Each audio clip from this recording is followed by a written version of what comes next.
Welcome back, Truth and Love Nation, to the season finale of our Pastor's Perspective podcast, where we get the privilege, the honor to sit down and talk to our pastor and pick his brain and get his perspective on the different things going on in the world today. Today, though, we won't be dealing with any current events, any political things. We'll be dealing with something more personal. So before we get into that, how you doing today, Pastor? I'm good, Angelo. How about yourself? I'm good. I'm good.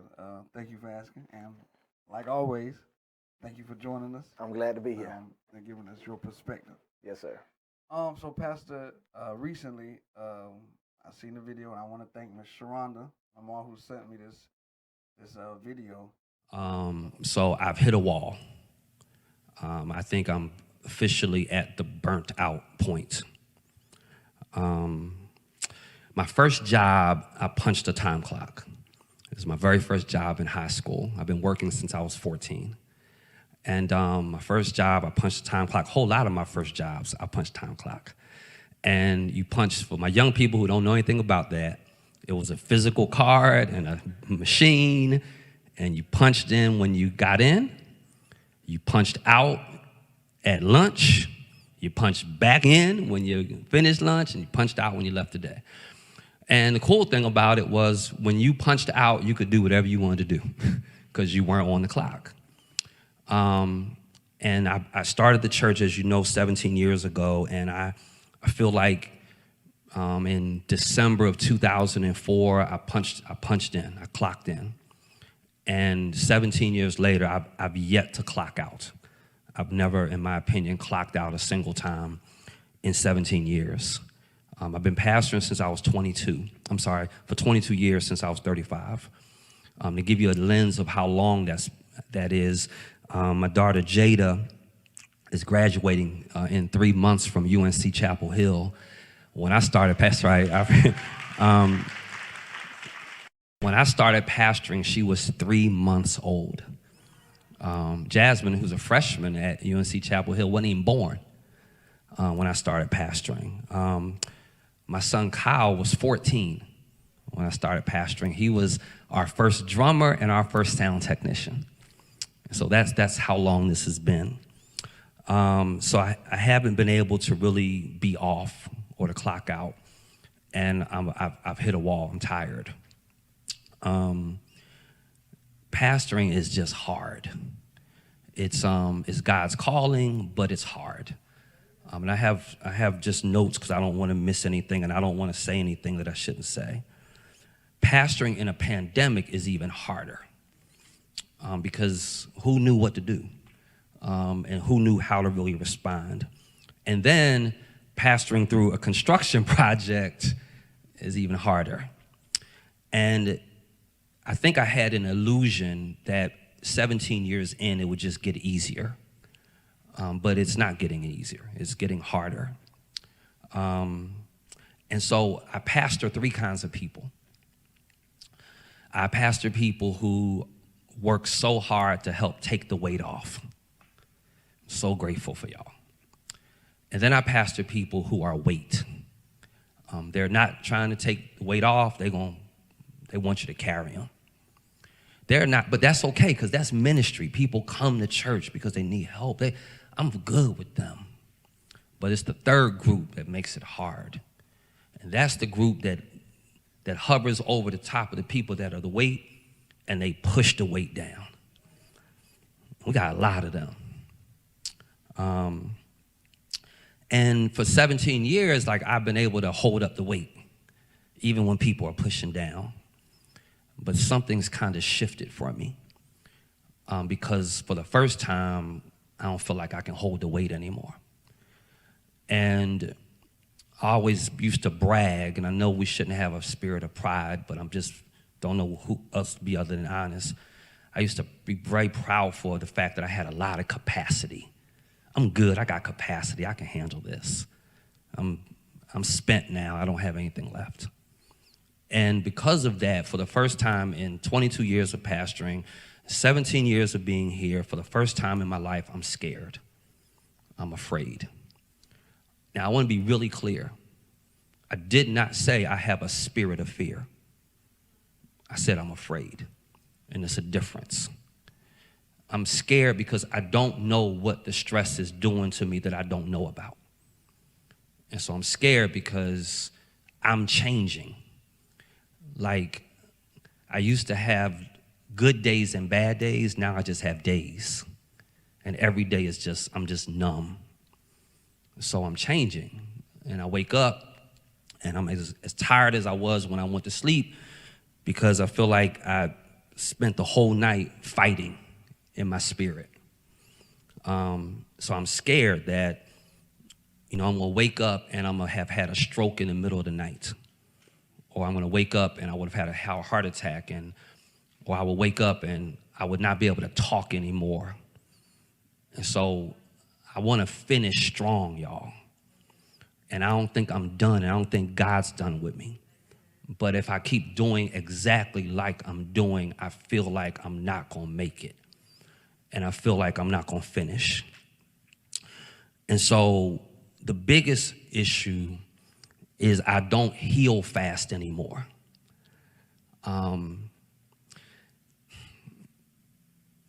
Being a pastor means you gotta just be willing to take the shots. That's just part of the call. Folk come for you. They criticize you, they abuse you. That's the call, right? I'm used to that. The difference is I'm not healing as fast anymore. See, when I was a little boy, I was very athletic when I was younger, but I used to break bones. So my childhood, I probably broke stuff like 8 times. I broke both my thumbs, I broke both my wrists, I broke both my arms, but I healed fast. And the next season, I'm right back out there, or a couple months later, I'm right back out there. That's the key to pastoral ministry. The key to pastoral ministry is that people beat you up all week long, but if you can just get to the pulpit healed on Sunday, you won't preach to them in your hurt. You won't beat them up with the microphone. So the key to this thing, to really love the congregation, is you gotta be purged by Sunday morning. I'm not healing anymore fast enough when Sunday comes. So I'm scared that I'm gonna start preaching from my wounds and not from my scars. And there is a difference. When a wound is still bleeding, it's still pussy, it's still fresh. A scar has already healed up and you can say, y'all, this is just what happened to me, but I'm good. You don't want to see anybody stand in front of you bleeding and pussy. But that's kind of the place I'm in. And so, because I want to finish strong, I got to do some things a little different. Y'all, we don't think of it like this, but nobody in this church has experienced more funerals than me. I'm not a hireling. I'm not some paid dude. And God called me, man, to love these people, commit my life to them.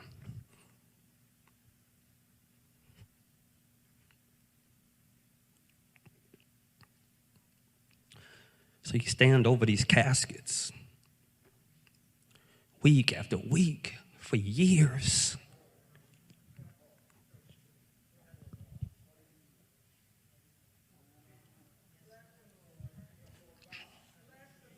These are people that you pray with and you hold hands and you laugh together. And they keep people that you've married, you bless their children. You went to their home when they got it and you blessed their home or blessed their new business. And you tasked with having to lay your hands on that casket and say, it becomes my final task and assignment as their pastor to commit their body to the ground.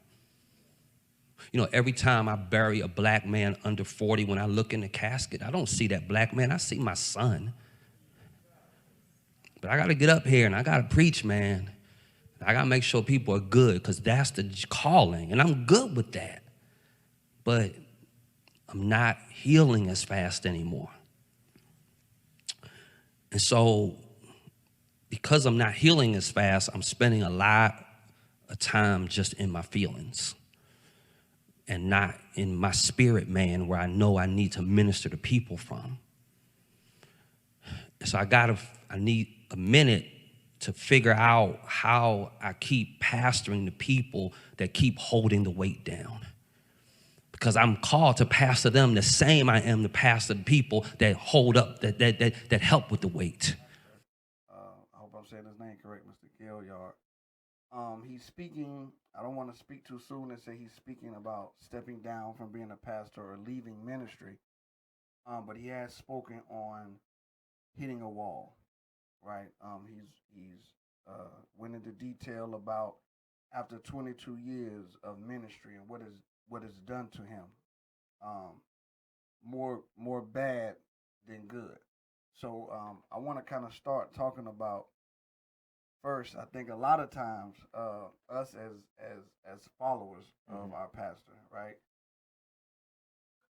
Those kind of things kind of shock us, right?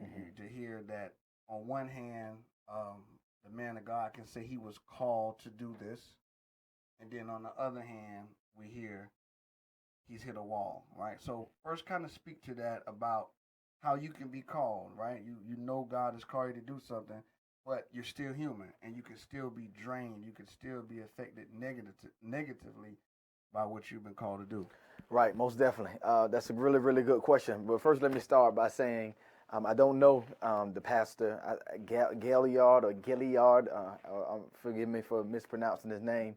I don't know him, so I don't dare not speak on his experience and the things that he's gone through. He's been definitely been pastoring a lengthy amount of time.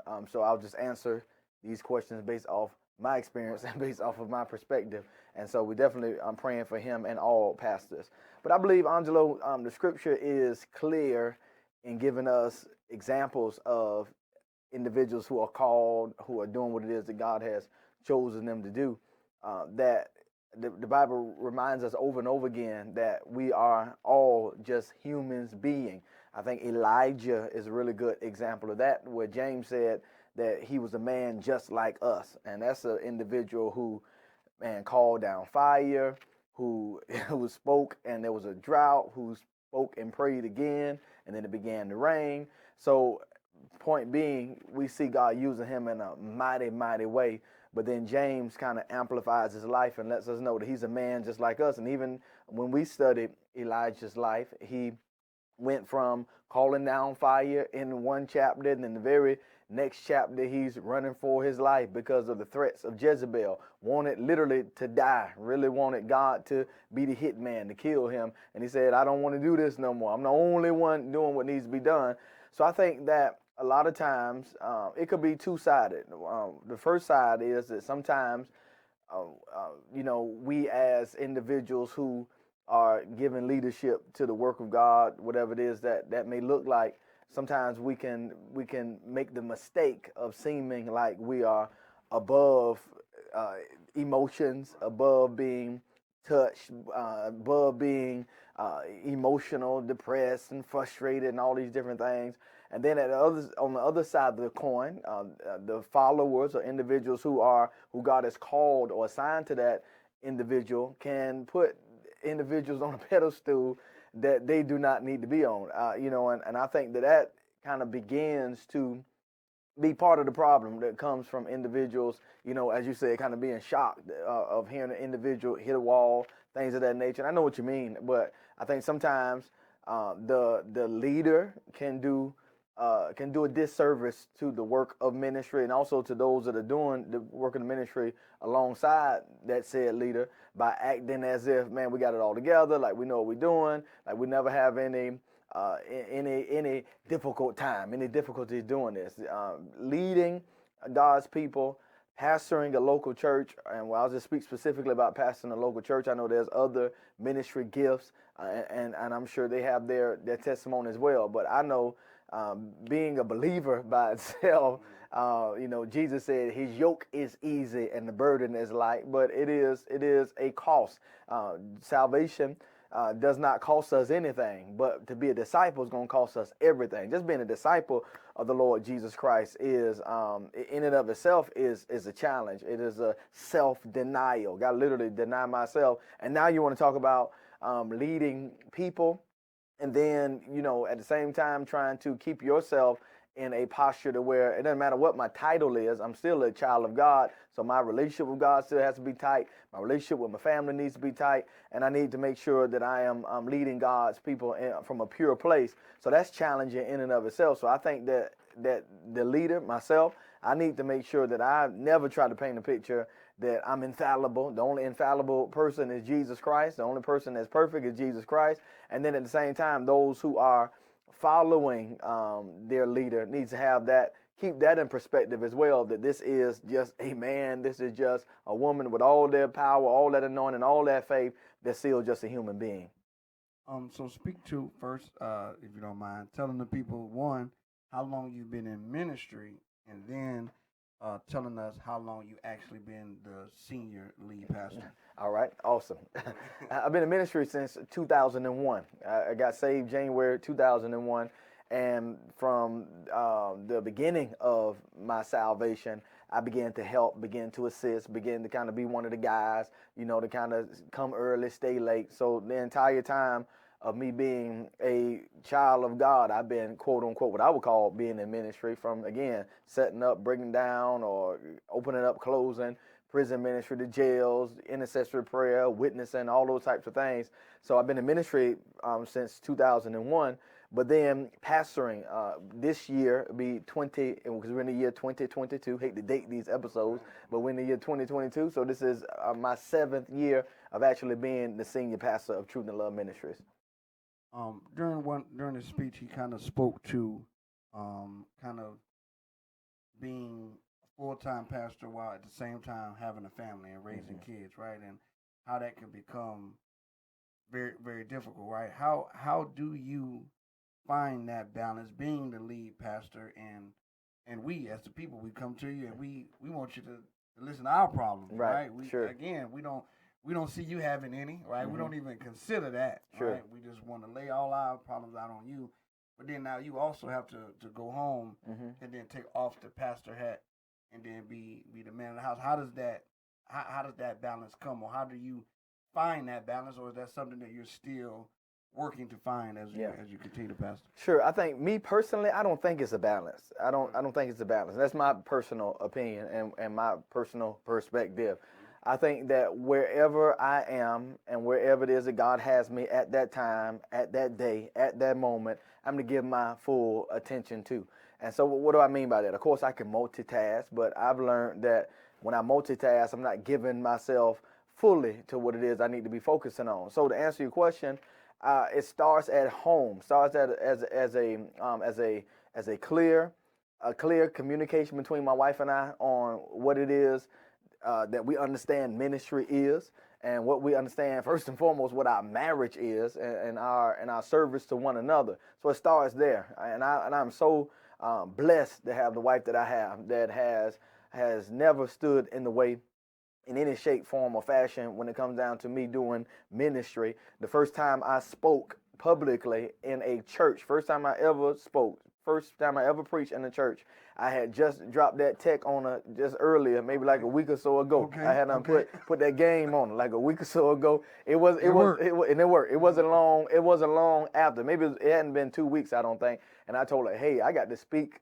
this coming Sunday, and she been there with me every step of the way. So we've had our challenges, more so because of my immaturity of not knowing how to kind of scale back or to downshift, especially early on, way before Truth and Love, early on in our marriage. I kind of testify about that a lot, to kind of say, hey, our first 5 years of our marriage was rough because I was gone. I mean, I was so bad, the day we came back from our honeymoon, literally, The day we came back from our honeymoon from the Bahamas, my pastor had to speak at a church. I can name the church right now. He had to speak at a church. My wife and I drove back from where we came from, Tampa, Miami, somewhere down south. We drove back from the cruise. I dropped her off at the house. I changed my clothes. I got in my car, and I went with my pastor because we got back on a Thursday, and I went with my pastor. And she was like, "Are you serious? We just getting back from my honeymoon. Like, my pastor preaching. I'm getting up out of here." And so I probably could have skipped that service. You know, I probably could have stayed there with my wife and spent time with her. We had just literally got back from our honeymoon, had just gotten married. So foolish moves like that, immature moves like that on me, I think had, caused a lot of some of the tension or the stress that we had on our marriage when it comes to ministry and marriage. But since then, God has been kind to me. He's been gracious to me. He's so loving and so patient that where I've learned to give my wife first priority, give my wife precedence when it comes down to, of course, it's God first, so all my deep people in the back. Of course, it's God first, and then after God, it's my wife. And my wife and I come into some type of compromise, some type of understanding on what we need to do. And I think the evidence of, in all humility, I think the evidence of the call on my life has caused my wife not to buck or not to stand in the way. And even by the grace of God, the way that I live, I'm not saying one thing in front of her and then I'm another person at home, or I'm not being all loving and talking to you and doing all this and I'm raising hell at home. And I think that helps her assist me in not standing in the way from doing what needs to be done. So it is a tremendous task. It's a daunting task for someone to fully be committed to ministry, whether you are, we can talk about any role in ministry, from the servant king to, that's what he called himself, from any capacity of ministry. But then when you're talking about leading groups of people and being a senior leader, man, it's really challenging. But you have to, I've had to learn to be totally have a bulldog mentality, that I'm not going to allow anything that I do for God cause me to ruin what it is that God has done for me as a result of my family and my wife and my relationship. Do I always get it right? Sometimes I'm probably what they'll call a workaholic. I probably work. People be calling me and texting me all the time. Get from up here, Pastor. Go home. All that stuff. It's 2 o'clock in the morning. It's 3 o'clock in the morning. It's all that. Like, I can't go home if you stop texting me and calling me. I can go home. I can finish what I need to do. I'm not up here asleep, or doing what I need to do. So sometimes I'm learning still. You asked me that, and I am learning how to scale back. I am learning how to adjust my schedule to where, and I love what I heard a man of God say several years ago, and I've still been working towards this, to give your mornings to God, to give your days to man, and give your evenings to your family. I love that, and I'm working towards that, giving my mornings to God, giving the daytime to man, doing what I need to do to serve, and my counseling and my whatever I'm doing, and then give my evenings to my family. And I'm still trying to learn how to do that. But I don't personally believe there is no balance. I believe I need to, let me clear that up before I give it back to you. I feel like that if I'm going to be, for lack of a better way, if I'm going to be working or be focused on the things of God, I need to be focused on the things of God at that time. Now, when I go home, I tried my best not to bring my work home. I try my best to go and set all my things. I have a book bag and books and Bibles and all those type of things. I got all my work in it, and I try to go set that somewhere, and I try to go be engaged with my family. And then when I'm engaged with my family, I cut my phone off. I put it on Do Not Disturb or whatever the case may be, so I can play with my kids. I can spend time with my wife and do that. So I believe that has helped, because I'm not trying to do all I desire to do all day long. And then when I'm with them, I'm still forcing all of that on their time. I try to do the best I can. And also they afford me the opportunity when I am working to leave me alone. When I am working, not to be, hey, what's up? What's on your mind? That type of stuff. Let me do what I need to do so I can get it done. I want to touch on something you said and ask, is that something that you believe newer pastors or starting pastors, that's something that they tend to believe, well, God has called me to do this, so he'll take care of my wife, right? Mm-hmm. He'll take care of my family. Right.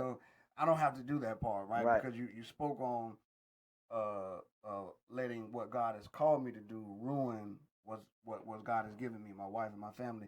Do you think though that becomes like the mindset, or was that your mindset that hey, this is ministry, so she gonna understand, Right. right? All right. Right. She'll be able to deal Right, with it. right, You know what right. I mean? Absolutely, that was my mindset. That was my mindset from February 19, 2005. From the day we got married, I caught you take care of God and God to take care of your family and everything else. And that was my mindset. And I was as determined and as focused and as committed as I am sitting here talking to you today.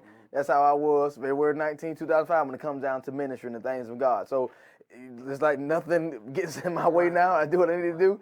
And that's the same way I was back then. But that was the bad thinking for me. Now I don't know. There's so many different mindsets and thoughts and perspectives when it comes down to ministry and marriage and all those types of things. So I can't blanketly say that that's what individuals think and things of that nature. But I know that's what I thought, because there are some that don't intertwine their personal life and with ministry at all, where they don't want their spouse involved in ministry. They don't want their spouse. They don't mention anything about their spouse as they're ministering or teaching anything, because they don't want to mix that together. You know, and it's like, and their spouse, maybe they have spouses that don't care too much about ministry, don't like being around people like that, not a really people person and all that. And so they come late, they leave early, they swoop in and swoop out and all those. So there's a lot of different dynamics when you talk about ministry and marriage, and there's a lot of individuals that marriage kind of cramps their style at the same time. You know, in some in some genres or in some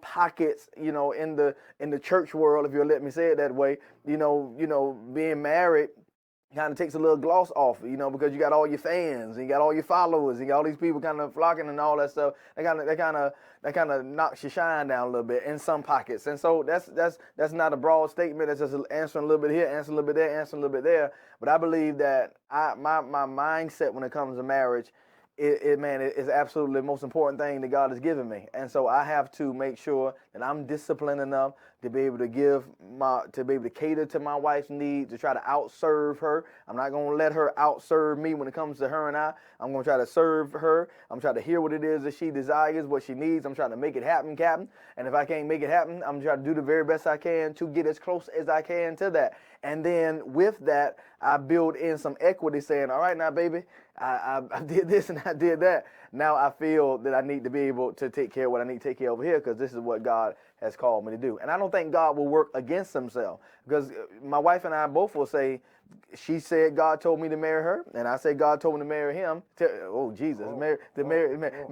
her. Yeah, edit. I was trying to say him being God coming in the picture. So the Lord told me to marry Camilla Jean Nesbitt, and Camilla Jean Nesbitt said that God told her to marry William Cobie Nesbitt III. And so, I'm saying God called me to minister, to do the work of the ministry as I was doing before. Now I was doing it before, ladies. See now, you know, I was doing it before. No, she ain't bring ministry with her. You know, I was already flowing. You know, I was already flowing and growing and doing what I need to do. You know, but so with that, I don't see how God will work against himself. Now I can get in the midst, and I can be foolish like I was, and I can be immature like I was, and let what God had joined together, let this man put asunder. I could put it asunder myself, but I don't believe that in the grand scheme of things, when I have a real understanding on who God is and what my marriage is supposed to be, I won't let that happen by God's grace. We you spoke too about something I wanted to get to was groups of people. And I wonder if your years of pastoring, have you kind of been able to almost, or dealing with so many people, has it caused you to kind of categorize or kind of know what group of people you're preaching to? And I asked that because he spoke about one of the burdens of these three groups of people that he deals with. He spoke about the people that serve faithfully, right? He has to preach to those people. And then he spoke to the weight bearers, the people that push the weight on him. And he wasn't so much saying that they're a problem, because those are the people that he called to, the people that I spoke to earlier that come and they want you to hear their problem. They want to just lay it out on you. But then the third group is the people that he says hover over the saved people, the church people, right? Those people. Since you've been preaching and pastoring, have you kind of noticed pockets of people, you know what I mean? Like as you day to day with different people, Have you kind of categorized the different people you deal with? Oh no, we got one category of people, man. They say all followers. All followers. Love the Lord Jesus Christ with all their heart, mind, soul, strength, and understanding. That's the only category we got, disciples. But if Jesus had a devil, I think that I feel my brother on that. I feel pastor, man of God on that. I think that we're called to everyone. When I was talking specifically about pastoring, I have an understanding that, man, I'm called to everyone. I'm called as relates to those that God has assigned to me. So those individuals that's in the house that I'm giving leadership to, servant leadership to, I'm called to pastor them. I'm called to lead them. I'm called to feed them. I'm called to protect them. I'm called to nourish them. I'm called to do all those things that a true biblical shepherd is supposed to do in the lives of those individuals that God assigns to a house. So I'm called to that. But of course, I mean, there are, I don't know if you be categorized, but there are different individuals. But yes, I mean, and the Bible says in a great house, I think it's 2 Timothy 2, in a great house there's vessels of honor, and then there's vessels of dishonor. So that's a part of it. That's the price of doing business when it comes down to ministry. There's going to be individuals who are hungry for the things of God. They are longing for the things of God. They desire to grow in the things of God. There's other individuals, they're a little weak. Paul speaks of that. He says, ye that are, he said, the strong have a responsibility to bear the infirmities of the weak. So if I'm a strong believer and you are a weak believer, I'm called to allow my strength to bear you up or take you up in your weaknesses. The Bible says in Galatians says that if a brother be overtaken in a fault, ye who are spiritual. So it already gives me a category of spiritual individuals and people who are not so spiritual. Ye who are spiritual, convert such a one or restore such a one. So there are different phases, or as you said, different pockets of individuals, and that's just a part of it. But I believe that what makes it challenging, and I say I feel my brother on this. What makes it challenging is that when you have individuals who are a part of the assembly, they are part of what it is of coming together, even involved in serving and doing all those types of things, but they refuse to grow. They refuse to change. They refuse to get with the program. I think I said this in our last time together. Again, forgive me, I be talking so much. I don't know when I said what platform, what was I preaching, teach. I don't remember.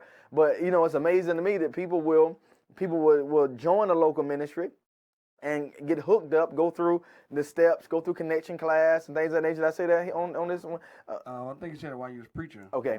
And so they'll go through these phases, go through the connection class, learn about the history, what we believe, and all these types of things, our different positions on things. And then they'll spend their entire time being at said church, being at Truth and Love, trying to make me be their favorite person on television, trying to make me be their Facebook preacher, trying to make me be this and that. So why don't you do it this way? Why don't you do it that way? And that's very frustrating, because you're like, that's not who I am. I don't do that. This is what I do. I'm done now. Can I grow? Can I evolve? Can I, of course, I pray I grow. I pray I go from glory to glory and faith to faith. And I pray I'm not the same person I was in 2015 as I am today in 2022. But at the same time, I think Angelo, those different pockets of people or different individuals, it's important for me. This is what I've learned, because I will categorize them this way. I will categorize them. You have the crowd. You got the crowd. Those just kind of like the innocent bystanders. They just kind of come. They're not necessarily. They just, if somebody was to ask them, this is my church. That's my pastor. That's my preacher. That this is my church. This kind of part of the crowd. They're here. They like the furniture. They like the chairs. They're a part of the what we do. They're part of the crowd. But then you have the committed folk, the individuals, as he may mention, that serve, that give, that support, that honor, that do all those things. But then you have the critics. Those are individuals that's in the congregation as well. And I've had to learn to ignore the critics. When I mean by ignore the critics, I don't mean not give them the love, the concern, the care. As I said, my opening statement was, I'm called to everybody who is a part of this ministry. So I feed them, I lead them, I nourish them, I protect them, I provide them. But as a good shepherd, as a shepherd has his staff, the staff is to be able to protect them from wolves and protect them from the lions and tigers and bears, oh my, but also that shepherd staff is also to beat them sheep, to be able to rebuke and to reprove and to chastise. And sometimes in doing that, you can get caught up in that and spend all your attention trying to correct the critique or trying to make someone who is a critique or who is dead set being a critique, trying to make them be a part of the committed. So I love them, I serve them, I honor them, I'm there for them, but I spend my time and my focus and my energy and my space in my mind on those individuals that are part of the crowd, trying to move them from the crowd to the committed, and spend my time with the committed and trying to firm them up, sure them up, increase them up, and to do what needs to be done. If I spend all my time, and God knows, man, we've had our fair share of challenges in ministry like everyone has had. Now, we haven't had no fights and no splitting and all that by the grace of God. But the point is, I mean, just as far as us learning, I like to call them growing pains, learning one another, me learning how to pastor. And so we've had our fair share of challenges, but I felt my most exhausted. I felt my most, to my wit's end when I'm spending all of my energy and all my effort on the critique. Because when critique comes, and I'm going to let you get back to what you want to say, the critique will come and say, Pastor, everybody's saying this. Right. Or Pastor, they feel this way. Right. Or Pastor, we feel like, and so out of all of that, most of the time, that person that's critiquing or criticizing or antagonizing or whatever the case may be, it's just their own personal preference. It's not, they don't have a committee. They don't have anybody behind them. And God, and I've learned this as well, and God did not call me to pastor individuals' preferences. It's not about, this is not a preference-driven church. This is a mission-driven church. Our mission is to connect people to God, connect people to their God-given purpose, and connect the church to the community. And however we do that, let the Lord use you, but it's not about preferences. And I want more worship, and I want more of the prophetic, and I want more healing, and I want more word, and I want more line upon line, and I like the choir, and I want the robes and the liturgical thing. It's not about preferences. It's about us being with the mission. But again, getting back to my point, I felt the most to my wit's end or most exhausted trying to bring those critiques or criticizers or antagonists over to being part of the committed, or just pushing back to the crowd at least. but when I've learned this, you can't, as an old adage, you can lead a horse to the water, but you can't make him drink it. And so I've learned to focus my attention on that crowd and focus my attention on the committed and love on the other group.